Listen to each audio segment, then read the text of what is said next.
വചനയാത്ര പുറപ്പാട് 15-ാം അധ്യായം. മോശയുടെ കീർത്തനം. മോശയും ഇസ്രായേൽക്കാരും കർത്താവിനെ സ്തുതിച്ചുകൊണ്ട് ഈ ഗാനം ആലപിച്ചു. കർത്താവിനെ ഞാൻ പാടി സ്തുതിക്കും, എന്തെന്നാൽ അവിടുന്ന് മഹത്വപൂർണമായ വിജയം നേടിയിരിക്കുന്നു. കുതിരയെയും കുതിരക്കാരനെയും അവിടുന്ന് കടലിലെറിഞ്ഞു. കർത്താവ് എൻ്റെ ശക്തിയും സംരക്ഷകനുമാകുന്നു. അവിടുന്ന് എനിക്ക് രക്ഷയായി ഭവിച്ചിരിക്കുന്നു. അവിടുന്നാണ് എൻ്റെ ദൈവം, ഞാൻ അവിടുത്തെ സ്തുതിക്കും. അവിടുന്നാണ് എൻ്റെ പിതാവിൻ്റെ ദൈവം, ഞാൻ അവിടുത്തെ കീർത്തിക്കും. കർത്താവ് യോദ്ധാവാകുന്നു, കർത്താവ് എന്നാകുന്നു അവിടുത്തെ നാമം. ഫറവോയുടെ രഥങ്ങളെയും സൈന്യത്തെയും അവിടുന്ന് കടലിലാഴ്ത്തി. അവൻ്റെ ധീരരായ സൈന്യാധിപർ ചെങ്കടലിൽ മുങ്ങി മരിച്ചു. ആഴമേറിയ ജലം അവരെ മൂടി. അഗാധതയിലേക്ക് കല്ലുപോലെ അവർ താണു. കർത്താവെ, അങ്ങയുടെ വലത്ത് കൈ ശക്തിയാൽ മഹത്വമാർന്നിരിക്കുന്നു. കർത്താവെ, അങ്ങയുടെ വലത്ത് കൈ ശത്രുവിനെ ചിതർച്ചിരിക്കുന്നു. അനന്തമഹിമയാൽ അങ്ങ് എതിരാളികളെ തകർക്കുന്നു. കോപാഗ്നി അയച്ച് വൈക്കോൽ എന്ന പോലെ അവരെ ദഹിപ്പിക്കുന്നു. അങ്ങയുടെ നിശ്വാസത്താൽ ജലം കുന്നുകൂടി, പ്രവാഹങ്ങൾ നിശ്ചലമായി. കടലിൻ്റെ ആഴങ്ങൾ ഉറഞ്ഞ് കട്ടയായി. ശത്രു പറഞ്ഞു, ഞാൻ അവരെ പിന്തുടർന്ന് പിടികൂടും. അവരുടെ വസ്തുക്കൾ ഞാൻ കൊള്ളയടിച്ചു പങ്കുവയ്ക്കും. എൻ്റെ അഭിലാഷം ഞാൻ പൂർത്തിയാക്കും. ഞാൻ വാളൂരും, എൻ്റെ കരം അവരെ സംഹരിക്കും. നിന്റെ കാറ്റു നീ വീശി, കടൽ അവരെ മൂടി. ഈയക്കട്ടകൾ പോലെ അവർ ആഴിയുടെ ആഴത്തിലേക്ക് താണു. കർത്താവെ, ദേവന്മാരിൽ അങ്ങേക്ക് തുല്യനായി ആരുണ്ട്?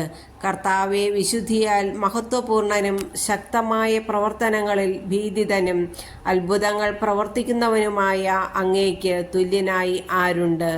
അങ്ങ് വലത്ത് കൈ നീട്ടി ഭൂമി അവരെ വിഴുങ്ങി. അങ്ങ് വീണ്ടെടുത്ത ജനത്തെ കാരുണ്യത്തോടെ അങ്ങ് നയിച്ചു. അങ്ങയുടെ വിശുദ്ധ വസതിയിലേക്ക് ശക്തിയാൽ അവിടുന്ന് അവരെ നയിച്ചു. ഇത് കേട്ട ജനതകൾ ഭയന്നു വിറച്ചു. ഫിലിസ്ത്യർ ആകുലരായി. ഏദോം പ്രഭുക്കന്മാർ പരിഭ്രാന്തരായി.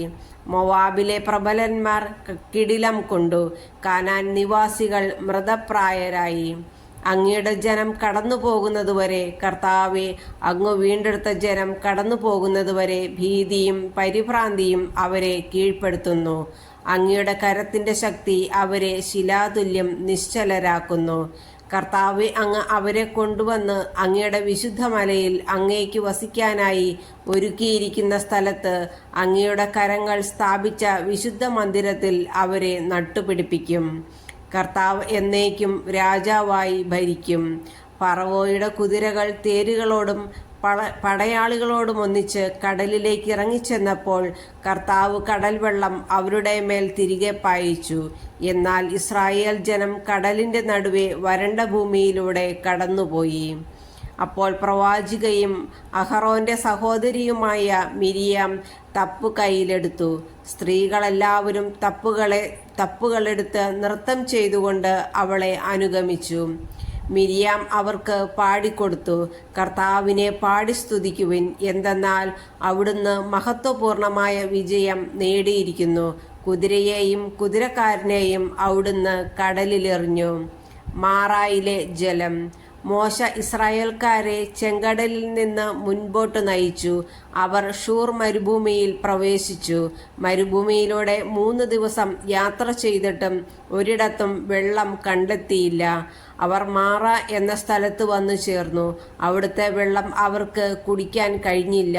അത് കയ്പുള്ളതായിരുന്നു. അക്കാരണത്താൽ ആ സ്ഥലത്തിന് മാറ എന്ന് പേരു നൽകപ്പെട്ടു. ജനം മോശയ്ക്കെതിരെ പിറുപിറുത്തു, ഞങ്ങൾ എന്തു കുടിക്കും? അവർ കർത്താവിനെ വിളിച്ചപേക്ഷിച്ചു. അവിടുന്ന് അവന് ഒരു തടിക്കഷണം കാണിച്ചു കൊടുത്തു. അത് വെള്ളത്തിലിട്ടപ്പോൾ വെള്ളം മധുരിച്ചു. അവിടെ വെച്ച് അവിടുന്ന് അവർക്ക് ഒരു നിയമം നൽകി. അവിടുന്ന് അവരെ പരീക്ഷിച്ചു.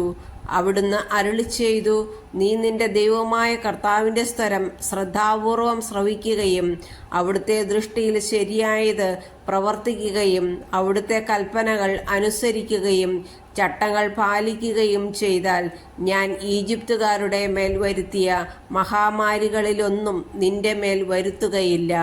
ഞാൻ നിന്നെ സുഖപ്പെടുത്തുന്ന കർത്താവാണ്. അതിനുശേഷം അവർ ഏലീം ദേശത്ത് വന്നു. അവിടെ 12 നീരുറവകളും 70 ഈന്തപ്പനകളും ഉണ്ടായിരുന്നു. അവിടെ ജലാശയത്തിനു സമീപം അവർ പാളയമടിച്ചു.